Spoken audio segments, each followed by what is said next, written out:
The Cannonball Run. This is the Cannonball Run. A B-grade comedy movie from 1981 starring Burt Reynolds, Farrah Fawcett, Dean Martin, and many other people who are dead now. But the Cannonball Run isn't just a silly movie, it's also a real thing. It's not a head-to-head race like is depicted in the movie, it's a timed record. It's the drive from the Red Ball Garage in New York to the Portofino Hotel in Redondo Beach, California in as little time as possible. Google Maps says this trip will cover 2,800 miles and will take 42 hours. In metric, that's 42 hours. But of course, the Cannonball record isn't 42 hours. The current overall Cannonball record is 25 hours and 39 minutes, set by a team of lunatics in an Audi during COVID. They had to average 110 miles an hour across the country. But that's the overall Cannonball record. There's also subsets of the Cannonball record, like fastest time in a diesel, fastest time in a hybrid, fastest time driving solo, fastest time driving drunk. That last one is thankfully made up, but it is a plot line in the movie. What concerns me is, do we have enough ice for all this beer? Plenty. But the record we care about for this video is the fastest time in an EV. The current EV Cannonball record was set in 2024 by Drew, Timon, and Kyle in a Porsche Taycan. And the time they set was 39 hours and 29 minutes. Which I know doesn't sound impressive after you've heard the overall record of 25 hours, but consider that time includes like 20 charging stops, and they still beat the Google Maps estimate by about 3 hours. It is an impressive time. They picked the Porsche Taycan mainly because it charges incredibly quickly. The previous EV Cannonball record was set by a Tesla Model S, which doesn't charge nearly as quickly, and they beat that record by almost 3 hours. But here's the thing. Every Cannonball record-holding combustion car has been modified, usually with some performance-enhancing modifications, but always with huge gas tanks or diesel tanks to limit the number of stops they have to make. But every EV that's taken an EV Cannonball record has been completely stock. Not only that, the Model S that took the previous record was rented, and the Porsche Taycan that holds the current EV Cannonball record was borrowed. And that is lame. It's time to introduce you to Ryan, seen here using high voltage as a laptop stand. Ryan is a madman. Ryan also thinks it's lame that all the EV Cannonball record attempts have been made in completely stock EVs, and he wanted to do something about it. In fact, he's been wanting to do something about it for years. And in 2023, he started making moves. First, he assembled a team of friends to help him with this project. His crack team of elite nerds included Eric, Andrew, Dan, Alex, Jack, many others, and me.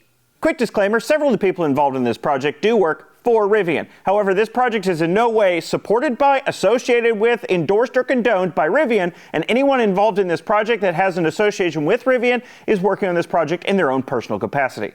I didn't actually know Ryan before starting this project. What happened was Ryan reached out to Quinn from Snazzy Labs about documenting this whole thing because he thought it should be shared, and he's absolutely right. And Quinn referred him to me to document it. So that's how I got involved. Thanks, Quinn. So what is the project? Well, Ryan's idea to take the EV Cannonball record was simple.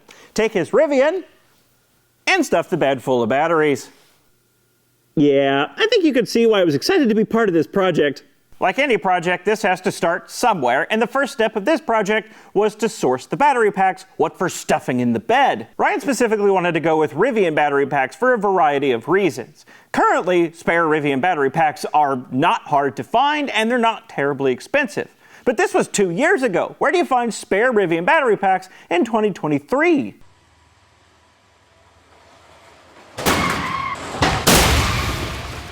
The IIHS crash test facility is in Ruckersville, Virginia.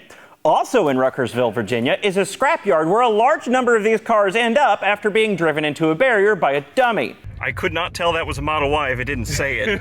Ryan and I went to this scrapyard, in his Rivian, naturally. Do you want the crane truck? Ooh, yes, that actually is exactly what I saw. And how easy would it be to move packs with one of those? Saw some cows. That's a cow! Oh my god. There's cattle here. What the heck? Is that the lawnmower? And bought not one, not three, but 2 Rivian battery packs. They loaded him up onto my barely functioning trailer, and we began the journey back home.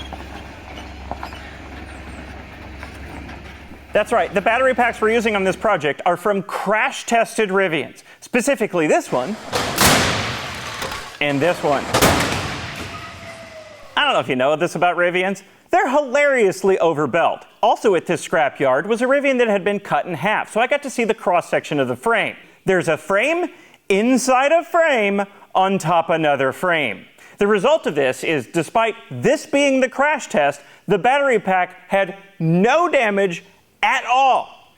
This battery pack, however, was damaged. There was a tiny little chip on the corner from this crash. Anyway, we brought the 2 battery packs he purchased back to Cannonball HQ, stopping nowhere in particular on the way, unloaded them, and started tearing in. Whoa! That popped up. There's some stuff, so. What are these plastic boxes on either side? Those are where the contactors are sitting. Yeah. Oh, okay. It is beautiful. This design. Yeah. It's good with film, right? Yep.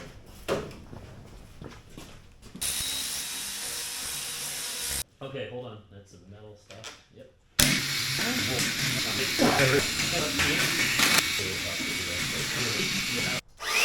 Balance it. Woo! Good job.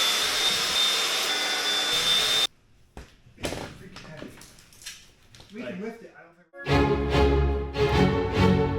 Ryan's truck is a very early Rivian R1T. It's a Gen 1 R1T quad motor large pack. And the 2 spare battery packs we got are also Gen 1 large packs. EPA range of this truck when it was new with these wheels and tires would have been a touch over 300 miles, although more realistically it would have been somewhere between 250 and 300 miles. Now I know some of you are going to ask, why didn't you go with the Max Pack? Well, first of all, the Gen 1 Max Pack is only 10 kilowatt hours more than the Gen 1 Large Pack. It's hardly any bigger at all, but most importantly, when we started this project, the Max Pack wasn't out yet. Inside a Gen 1 Large Pack, there are 9 battery modules. Each one has a nominal voltage of 44.4 volts. Multiply that by 9, and you get almost exactly 400 volts. Now that's nominal. It's going to swing higher and lower based on state of charge and other factors. The gross capacity of each module is about 15 kilowatt hours for a total gross capacity of about 135 kilowatt hours. One benefit of using these battery packs out of crash-tested cars is that they have no miles on them. So we can reasonably assume that each one of these modules has the full 15 kilowatt hours to play with.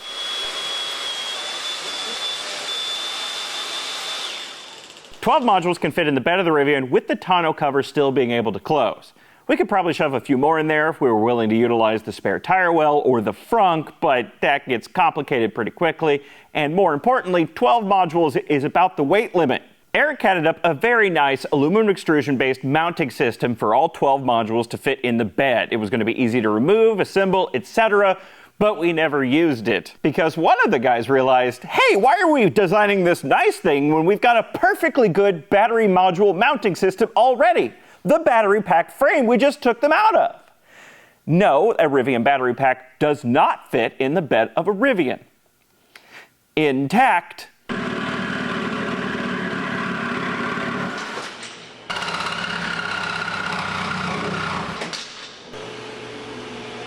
I arrived too late. Yeah, not a straight cut in sight, but it works. And with the pack cut down to 6 module bays, it does fit in the bed nicely. Like a glove.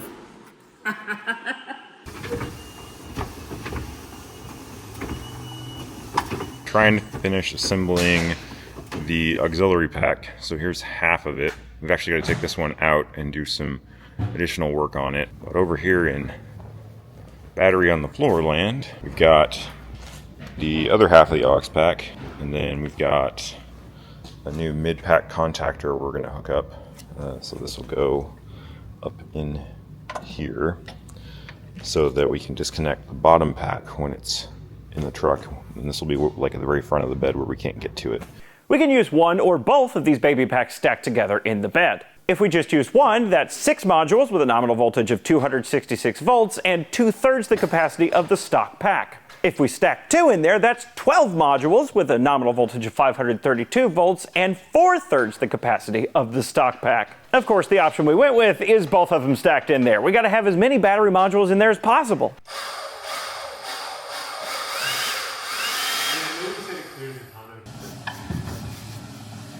Sorry, I can't stop laughing. It's so absurd.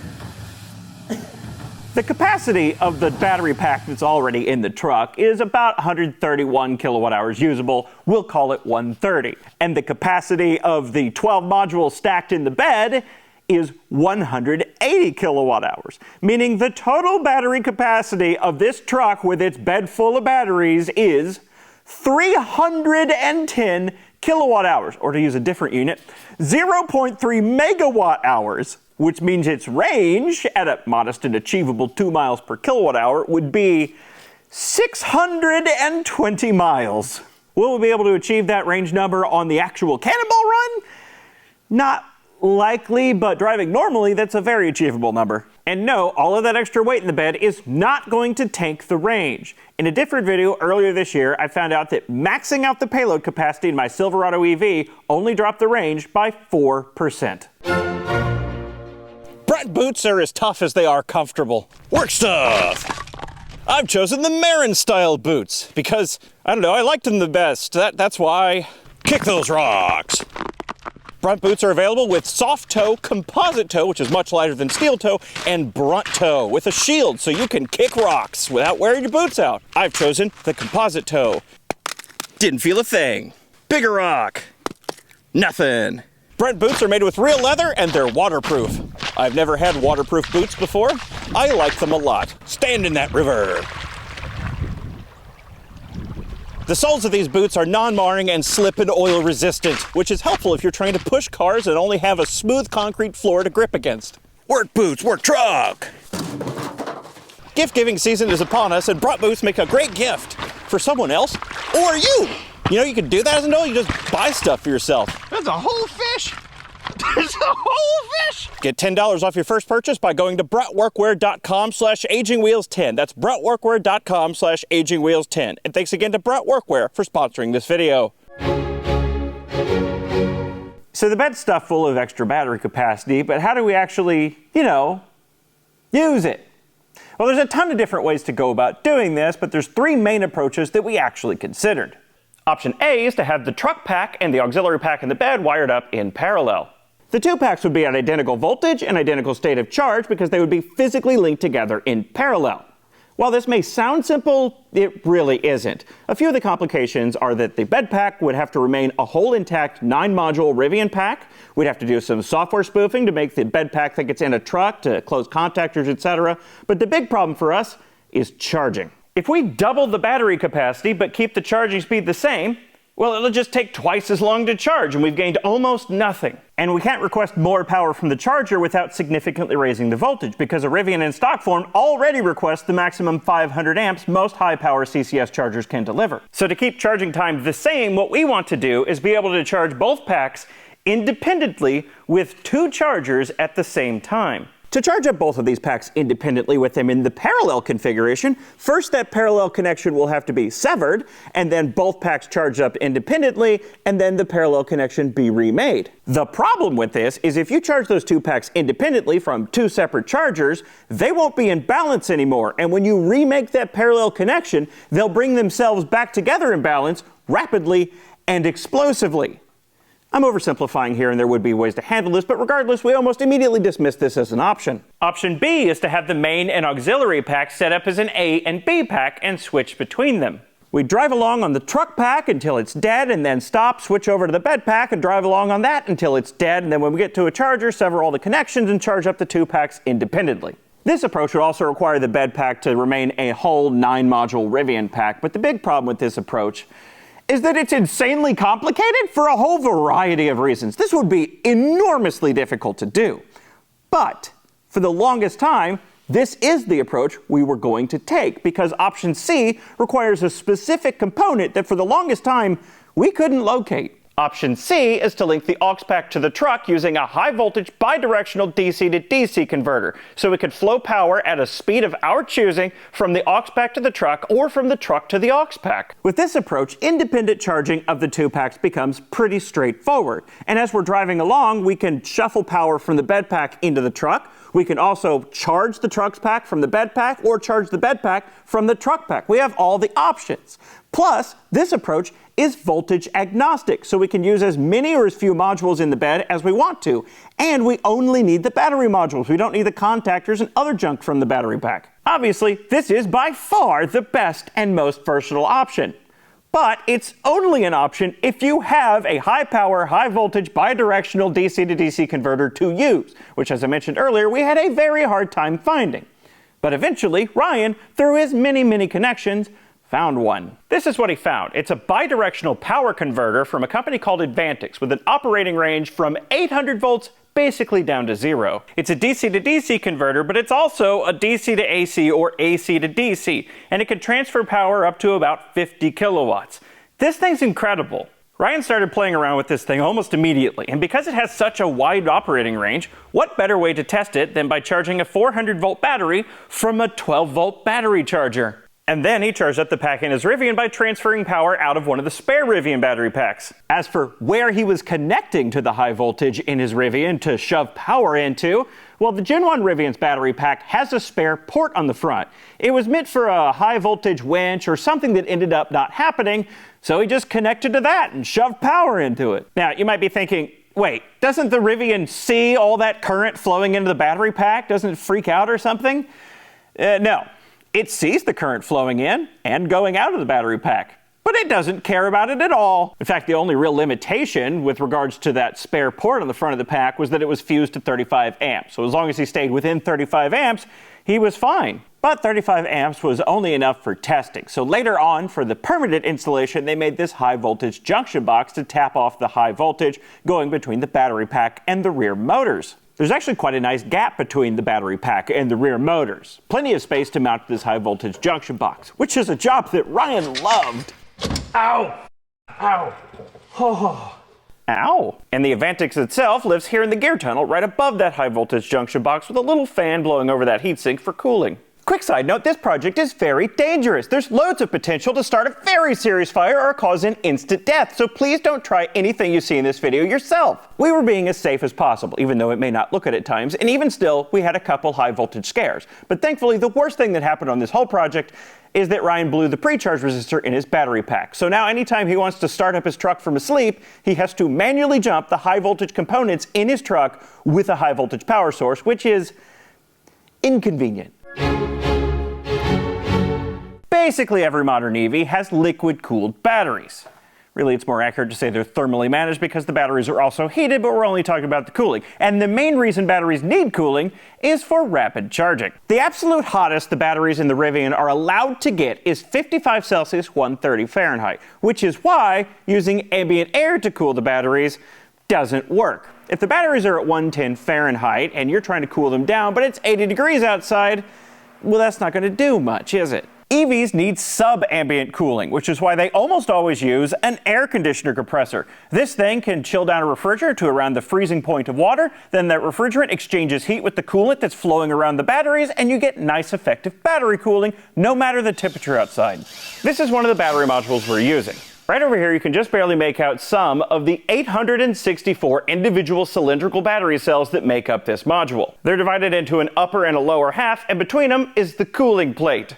Again, this also does heating, but I'm going to continue to call it the cooling plate. Here you can see the cooling lines running down the center of the battery pack and the upward ports that connect to the cooling plates in the modules. The cooling plates just slip fit into these ports, so when you lift the modules out, there's nothing to disconnect, they just come right out.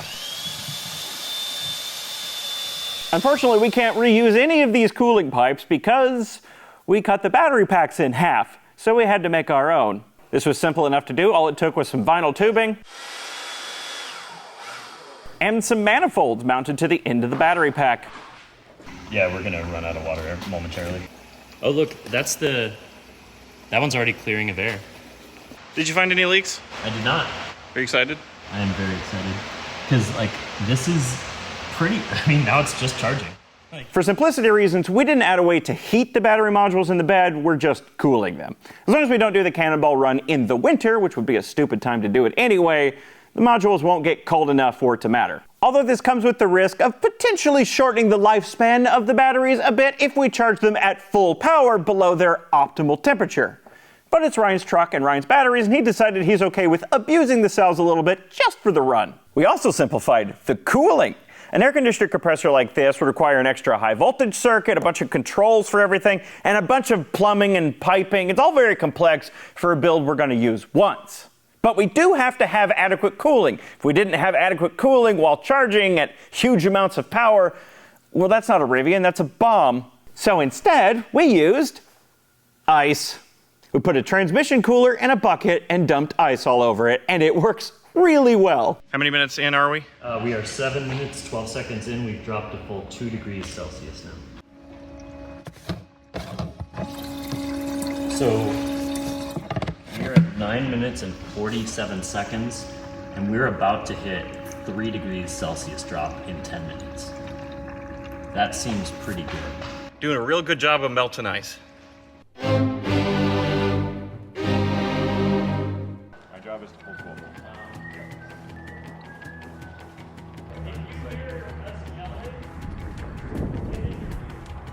Let's just do it and see what happens. Connecting. Pack is live. I see 279 volts. Cool. We're ready for the other one. Thanks for that, Eric. Yeah, pump is on. We're at 25 Celsius, which is basically an ideal starting temperature for You charging. touch the pump just to see. Yeah. I gotta plug this in. 3, 2, 1, starting. So let's stop it at exactly 20. Good? Yeah. All right. Let's do that. 10, 9, 8, 7, 6, 5, 4, 3, 2, 1. Test is over. That was a high-powered charging test of a single Rivian battery module. You see, the Rivian DC charges kinda terribly. It'll pull 500 amps, which works out to about 200 kilowatts, from a DC charger for a little bit, but it tapers off pretty quickly. There's basically nothing we can do about this. But we have full control over the auxiliary pack, so we can push those cells a lot harder. Theoretically, we can force them to charge at 500 amps for the entire duration of the charge session, as long as our ice bath cooling keeps the temperatures in check. And that's what that charging test was about. We wired up 4 Advantics in parallel to transfer energy at very high current from the baby pack down to a single module for a solid 20 minutes to make sure it wasn't gonna blow up or anything. We essentially made our own DC fast charger. And what did we find out? Alex finds this part of the movie funny. And the battery module was totally fine. Because of equipment limitations, we couldn't do the full 500 amps, but we were able to get pretty close. And over that 20 minutes, that battery module went from 25 degrees Celsius to 37 degrees Celsius. The hottest the cells in that module are allowed to get is 55 Celsius, which we were nowhere near, so we had plenty of headroom to play with, and we could charge those modules a lot faster than Rivian does. If you thought it looked sketchy up to this point, oh, it gets so much better. We're about to enter the land of testing in public spaces. Communicating with CCS rapid chargers is a very difficult task. Ryan knows stuff about things, so it's his job to figure this out. Here we see him at a random Ford dealership trying to communicate with this charger with a Raspberry Pi and some special add-ons as a charge controller. Yes, the goal here is for these ends to be live high voltage. I know it doesn't look like it, but I promise we're being safe. He was able to communicate with that charger, so the next step, naturally, is to try to charge something. So we loaded up the 2 baby packs onto my trailer. And you're using a stock Rivian BMS. Yeah, sorry. This is stock Rivian BMS. We're talking to it over CAN. And we can see all of the cell group voltages. And we can also see, so one of the nice things about this BMS is that it actually still does activate the balance circuitry in these. So we get that for free. And that's part of the reason we're continuing to use it. It's not in control of anything, but it gives us stats and it does balance. So that's very nice. After getting that set up, we dragged this monstrosity out to a public charger to attempt to charge it. Waiting until midnight, of course, because this looks scary as hell. 544 volts, is that what we expected? Yes, it is. That's a good number. Unfortunately, at this charger, we had communication issues and couldn't get it to work. We have to call it. We didn't get a successful charge. Later on, Ryan ditched the Raspberry Pi setup and bought a proper CCS charge controller that was much more reliable, also made by Advantics. And with that, they could do some actual charge testing. So it is 1:17 in the morning on a weeknight, and we're out here with the truck, about ready to try and see if this EA station will let us charge. The pack behind us, the two stacked 6-module packs, so 12 modules total, should charge at peak 300 kilowatts because we've got 600 volts and the station can put out 500 amps. Ryan, who's over on his laptop, is getting all the configs and stuff set right for the new double baby pack configuration, and we're gonna see how it goes. We have a ridiculous bucket with the radiators. We have ice to go in them. Okay, we're going for a full charging run. Looks like we're about to start sending power. So we just plugged into EA. We're at a 150 for the actual truck itself and a 350 for the baby pack. All right, it's up to voltage. I'm gonna close contactor. Contactor's closed. Pump kicked on. We're running at We're 10 amps. 4 kilowatt, yep. All right, we're headed to 200 amps again. So delay. Not much more. Yep, that's 350. 210 kilowatts. That's as fast as Rivian charges, basically. A Yep. little bit less. All right, we're going up. Everyone good? Yep. 277 kilowatts. The Rivian can charge at about 220 kilowatts peak from a DC charger, and our Mega Pack in the bed can charge at about 280 kilowatts peak, which means this monstrosity can pull about 500 kilowatts combined from 2 chargers. Now that is peak speed, but at any of our charging stops, the charging speed combined should never drop below 350 kilowatts. This thing charges pretty well. With that working, there's a few charging limitations to keep in mind. First, we can't use Tesla superchargers. Because Tesla's a bit behind, all superchargers are capped at 500 volts.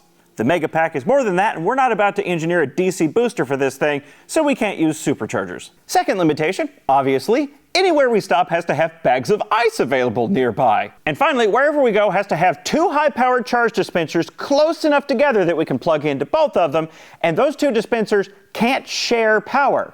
This is more of a limitation than you might think at first.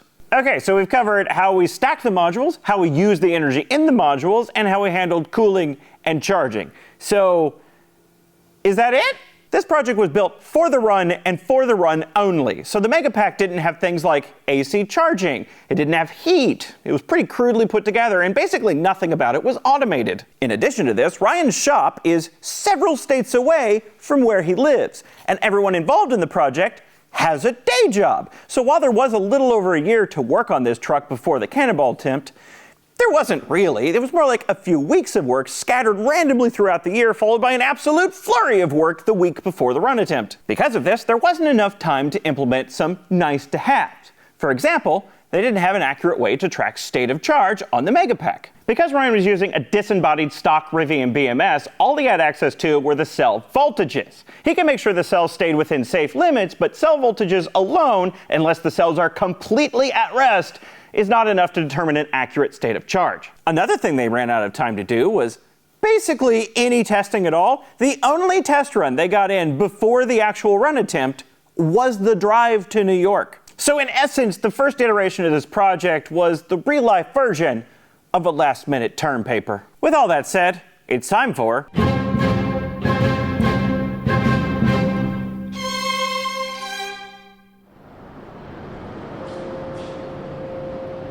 Ryan, how you feeling? Feeling great. Feeling good? Yeah. Okay, you ready? Yeah. Weather's great. Looks great. Andrew. Can I borrow from Andrew? Dan. Good. I'm ready. Ryan, Andrew, and Dan are piloting the truck for the Cannonball record attempt, and I was in the Pacifica hybrid support vehicle. I'll introduce everyone. We've got Jono, we've got Ian, we've got whoever I am, and we're ready to go. While we're sitting here in traffic, Jono, how do you like the Pacifica hybrid? You know, it has the space, right? Our job was to arrive at the chargers before the truck to bribe away anyone who may be using the chargers and to get the all-important charging ice. You want the reveal?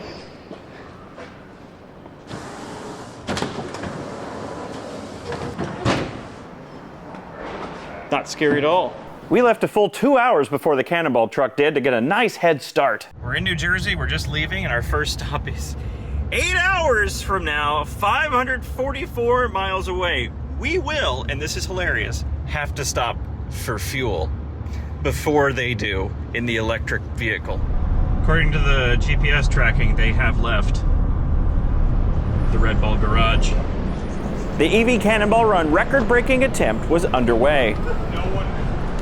Before the run, Dan put together a data dashboard with all the truck's stats on it, so the inside of the Cannonball truck looked exactly like the rolling experiment that it was. Unfortunately, these guys sucked at documenting, and this is the only clip I have from inside the Cannonball truck, so you'll just have to experience the Cannonball from the viewpoint of the support vehicle, where we were having a pleasant road trip and seeing the sights, like whatever this is, and a different kind of supercharger. Their first planned charging stop was here, a Flying J truck stop on the very western edge of Ohio, a full 618 miles from the starting point, a stretch we couldn't quite manage in the Pacifica. We need gas well before the Rivian needs to charge for the first time, and we want food. All right, we got gas, and now there's a change of plans. They shaved like 200 miles off of the first stop, and we're only like 46 miles away from the first charging stop for the Rivian now. Like I was saying, the first planned charging stop was here, a Flying J truck stop on the very eastern edge of Ohio, a full 388 miles from the starting point. So we're all a little confused right now because we're on our way to the Rivian's first charger stop, which is 200 miles sooner than they originally planned. Now, it makes sense they couldn't make it the full, what was it, almost 600 miles to that stop, and they said they would be cutting it close, and with their efficiency that they're getting, they wouldn't quite make it, but we don't understand why they're doing the stop 200 miles sooner. That seems... There's got to be information that we're missing. The information we were missing is that they were missing information. As I mentioned earlier, they didn't have an accurate state of charge on the Megapack, which meant they didn't have an accurate estimate of how much energy was left in it. On top of that, because they were feeding energy from the Megapack into the truck's efficiency calculations were all wrong. It just thought it was being really efficient, getting 10 miles per kilowatt hour or whatever. So they essentially had no way to estimate how far they could go. They hammered it pretty hard at the start, so they probably couldn't have made it 620 miles on the first leg. They might have been able to make it 544 miles to this stop just east of Toledo, but they didn't know, so they stopped early and with excess energy. We are arriving at the Rivian's first charging stop, a lot earlier than we initially expected. We have arrived at the first stop. It's at a Flying J, GM Energy, and we're just gonna wait for them now. A short hour later, there they are. That is the most leisurely Cannonball pull-in I think I've ever seen. There we go. Double chargering.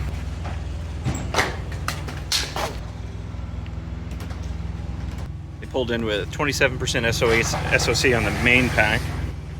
In case you couldn't tell, this was frantic. The bed was completely stuffed with batteries, so the cooling lines and the charge port cabling all had to be assembled every time they stopped to charge. It was all done with quick connect fittings, but there was a lot to do here.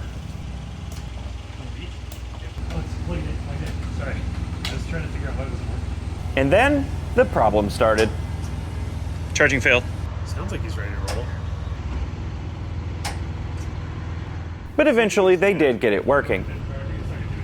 One of the nice to haves that they didn't get to was automating the charging. So they had to watch the battery temperatures like a hawk and manually adjust the charging amperage if anything got too hot. They could not leave this thing alone while it was charging. This is a workout for all three of you at every charge stop. I'm not stressed, you're stressed. To beat them to the next stop, we had to leave before they were done charging, so that's when we left. They don't know where their next stop is yet, but they estimate somewhere in Indiana. We didn't realize it at the last stop because we were only looking at one charger at a time, but those two chargers together were pumping in almost 500 kilowatts into that Rivian.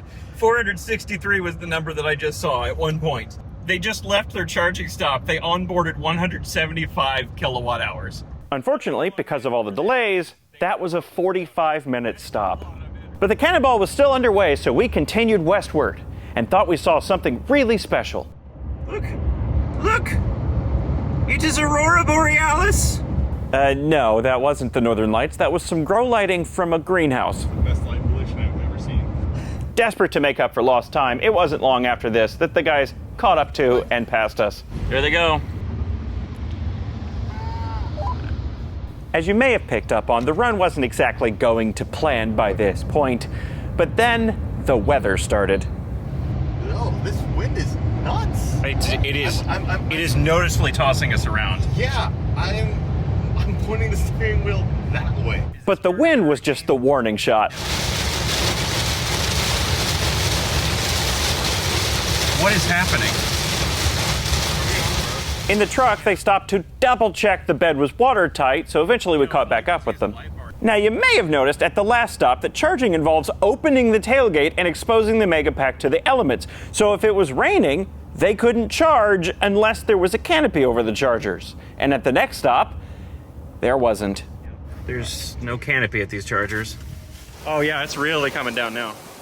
The charging problems in the weather meant they were already significantly behind time, but not being able to charge here made the decision easy. The run was now over.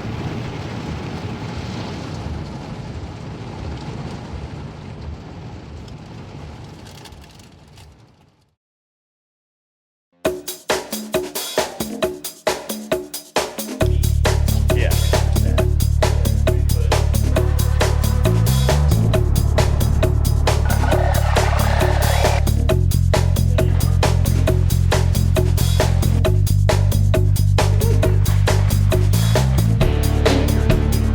513 miles from here. Not at this speed. It's about as close as it gets. Be arriving at 1%. This handle doesn't work. We got the ice going. Yeah, it's gone. Ice is gone. We're at 490 kilowatts.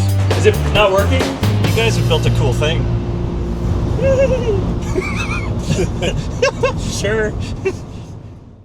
The part 2 video with the rebuild and the second Cannonball run attempt will be coming soon, so keep an eye out for that. That first run attempt was a good trial run, and we learned a ton of lessons that we could apply for the next run attempt, but the truck just wasn't ready yet. Ryan would like to extend a special thank you to Phil from Engineerix and Sasha from Mountain Pass Performance for their enormous help on this project behind the scenes. And I'd like to thank all my generous patrons who partially funded this video and my random trips to Illinois and various other places to take part in this project, as well as all of you who watched this video. Thank you for watching. This video was quite a lot to put together. You may have noticed, but I had to leave out a ton of details about the build so the video wouldn't be 5 hours long. And also because I wasn't there to witness everything, and everything that I was there to witness, I didn't film all of that, so I just had to keep it to big picture build. So hopefully you understand most of what's going on, but probably not all of it. And also I had to rearrange the clips in a few cases into an order they didn't happen and fudge some of the details so they'd make sense into the broad storyline without a ton of added exposition. I hope you like the end result. Thank you for watching. I'll see you in part 2.